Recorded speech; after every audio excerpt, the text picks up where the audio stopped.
We are more similar than we think. Our religious differences shouldn't drive us apart. They shouldn't keep us apart. They shouldn't keep us apart. They shouldn't. They shouldn't keep us apart. We ordinarily are supposed to be more closer to ourselves than we want to imagine. DK comes again with another poem.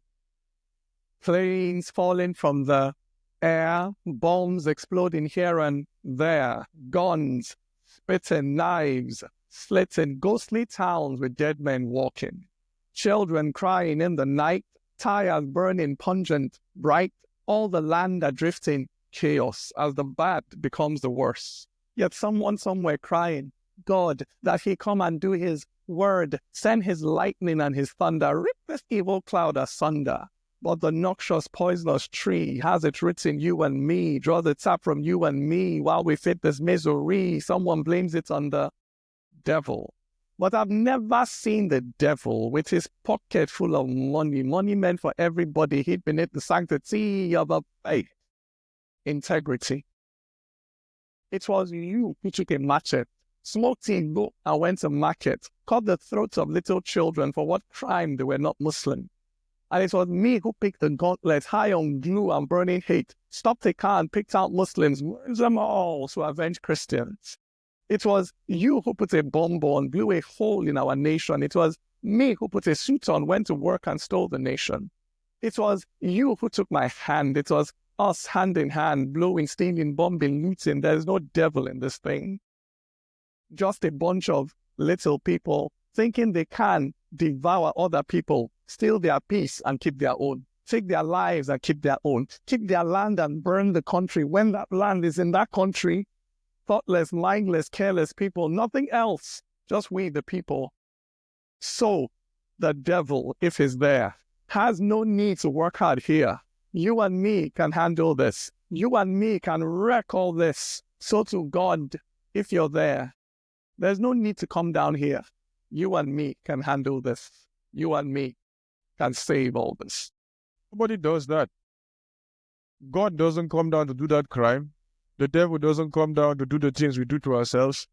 The divisions we put amongst ourselves due to tribal sentiments and the likes of that are our own making, born out of the ignorance and the laziness in our thinking process and the inability for us to realize that the other person standing across the other side can be our brother, our sister, our mother in the real sense.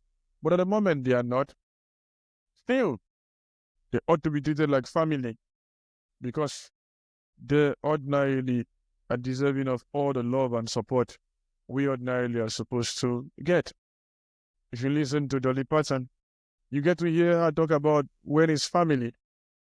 We put up excuses for our family members. We make excuses for the wrongs they do and the bad things they get to do in their lives and the mistakes they get to do. And you tell yourself, oh, my brother is a human. My mother is a woman. My mother is a human.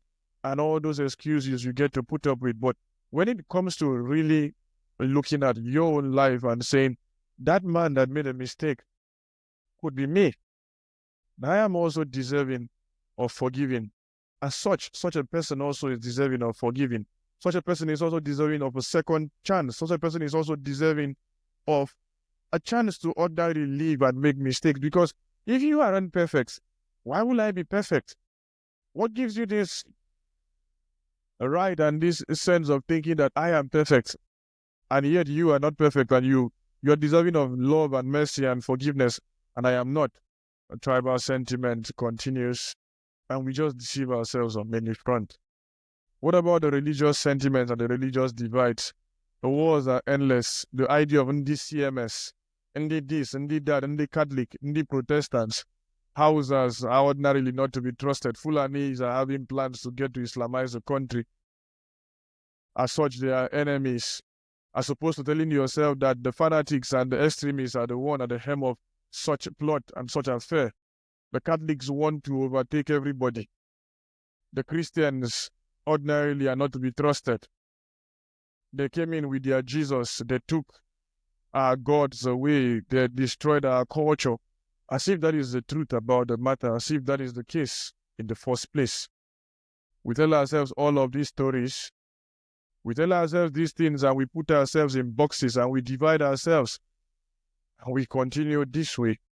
How many persons have come to be liberated from our divides and our divisions and the different ways we ordinarily would have strengthened ourselves but have refused to? How many persons? Can you tell me? Do you know the number?